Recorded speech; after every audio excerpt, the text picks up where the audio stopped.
Number 10. Dreams and the unconscious. Last night you had a dream. Someone in it said something that shocked you, a secret, a surprisingly funny joke, and you woke up thinking, where did that come from? If you wrote the script, why were you surprised by the dialogue? Your brain invented a character, wrote their dialogue, and then you, the audience, were surprised by it. But it's all your brain. It wrote every word, cast every character, built every room. It's like writing a mystery novel, hiding the killer from yourself, and then being genuinely shocked at the ending. The part of you watching the dream is separate from the part building it. One part is the audience, another is the writer, director, and cast. They don't communicate. The writer works backstage, hidden from the part of you that's watching. It's not just dreams. An idea in the shower is the backstage writer sliding a note under the door. A solution that just pops into your head? Something in you solved it, then informed you. You were the last to know. This is the unconscious mind, but it's not asleep. It's constantly working. It just doesn't CC you on the emails. Most people wake up, shake it off and say, weird dream. Sharp people wake up and ask, who exactly is running things in there? Because if part of your brain can write dialogue you've never heard and solve problems you haven't consciously worked on, then the version of you that you think of as you might be a much smaller operation than you assumed. You might be less the CEO of your own mind and more like a spokesperson, reading statements prepared by a team you've never met. Number 9. Stopping time. Most people assume if you could stop time,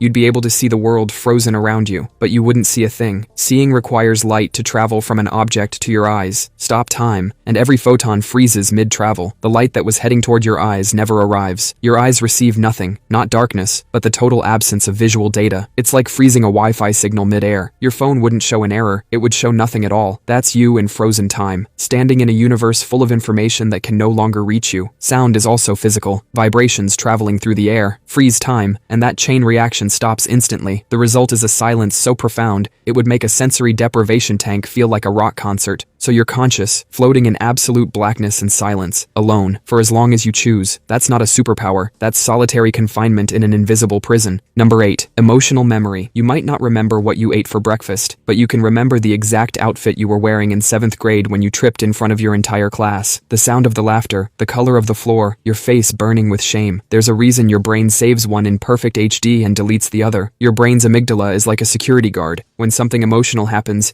it slams a button that tells the brain, this matters, save everything. When you tripped, the alarm went off. The scene was stamped into your memory. Tuesday's lunch? The guard didn't even look up. Your brain prioritizes survival, not accuracy. It evolved to lock in painful or humiliating moments, because for our ancestors, social rejection could be a death sentence. Your brain still treats your 7th grade fall with the same urgency as a lion attack. But here's the disturbing part. These emotional memories aren't just vivid, they're also wrong. The more emotional the memory, the more confident you are in it. But confidence isn't accuracy. You don't replay memories, you rebuild them, and each rebuild introduces small errors, so that crystal clear memory has become less accurate every time you've replayed it, which means you've been torturing yourself over a memory that isn't even fully real. Number 7. Why ice floats. Drop a rock in lava, it sinks. Drop solid iron into liquid iron, it sinks. Almost any solid sinks in its own liquid. Solids are denser than liquids. That's the rule, except for water. So why does an ice cube float in your drink? By all the normal rules of physics, it should be at the bottom of the glass. When water freezes, its molecules don't just pack tighter, they form a rigid hexagonal lattice structure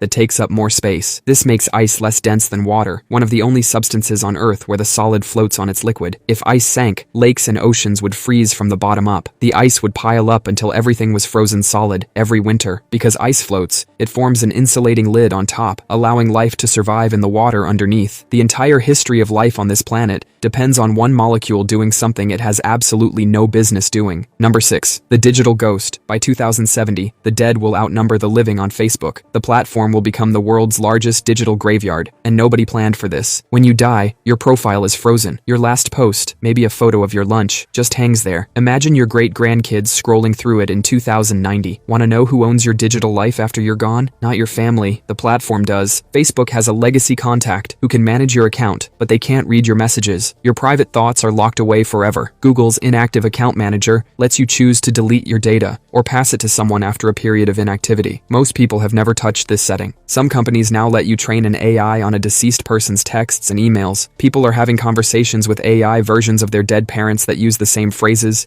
humor, and even typos. Algorithms are already building a model of you from your likes, searches, and clicks. That data doesn't disappear when you do. You are already a digital ghost in training. Number 5. The color of reality. Think about the color red. You know what it looks like, but you have no way of knowing if the red you see is the same red I see. Maybe your red looks like my blue. Since we both learned to call it red, we'd never know. We could be pointing at the same tomato, using the same word, but seeing completely different things. The terrifying part? There's no way to check. You can't climb inside someone's head and see through their eyes. We just assume we share the same color palette. Nobody ever confirmed it. We know people see colors differently. Color blindness exists. So do tetrachromats. People who see colors the rest of us can't perceive. This is proof that our color experiences aren't identical. Your red might genuinely be my blue, and we've been politely agreeing about it our entire lives without either of us noticing. You're not sharing a world with other people. You're sharing a set of labels. The worlds themselves might be completely different. Number 4. Roman concrete. The Pantheon in Rome is 2,000 years old. It still has its original roof. Romans made concrete with volcanic ash, lime, and seawater. When seawater seeped into cracks, it reacted with the ash to grow new crystals, strengthening the structure. The building literally healed itself. Modern concrete does the opposite. Water rusts the internal steel rebar, and it cracks from the inside out. Roman concrete was slow and difficult. Modern concrete is fast, and fast is cheap. The real question isn't whether we know how to build things that last. We do. The question is whether anyone is paying us to. The buildings in your city won't be here in 500 years. The builders of the Pantheon weren't thinking about quarterly earnings. They were thinking about eternity. This is planned obsolescence. Appliances designed to break. Phones that slow down just before a new model drops. It's not a conspiracy. It's a business model. A light bulb in a California fire station has been on since 1901. The one you buy today lasts about 1,000 hours. Someone decided a forever bulb was bad for business, so they engineered it to fail. Look around at everything you own. None of it was built to outlast you. It was built to be replaced. Number 3. Why you hate your voice. Everyone hates their voice in a recording. You press play and think, that can't be me. It sounds thin, weird, like a bad impression of yourself. When you speak, you hear the sound in 2 ways. First, through the air, like everyone else. Second, through your skull. Your voice vibrates your bones, and those vibrations travel directly to your eardrums. Bone conducts low frequencies especially well, boosting the deep, rich tones of your voice. So the voice you hear in your head is your voice with a free bass upgrade. A recording only captures the sound traveling through the air. It skips the bone conduction, so it's what everyone else has been hearing this whole time. So the deep, confident voice you've been walking around with your whole life is not real. That's just your skull lying to you. Every time you thought you sounded great, everyone else was hearing the thin version. Number 2. Round airplane windows. Next time you're on a plane, notice the windows are round, not square. In the 1950s, the first commercial jets had square windows. This created a fatal problem. As a plane climbs, the pressure difference makes the metal skin stretch. Stress looks for the weakest point to concentrate. A square corner is a natural weak point. The pressure concentrates there until the metal fails. At 30,000 feet, a crack causes the fuselage to tear open like a paper bag. This happened. Multiple de Havilland Comet jets disintegrated mid-flight. After a baffling investigation,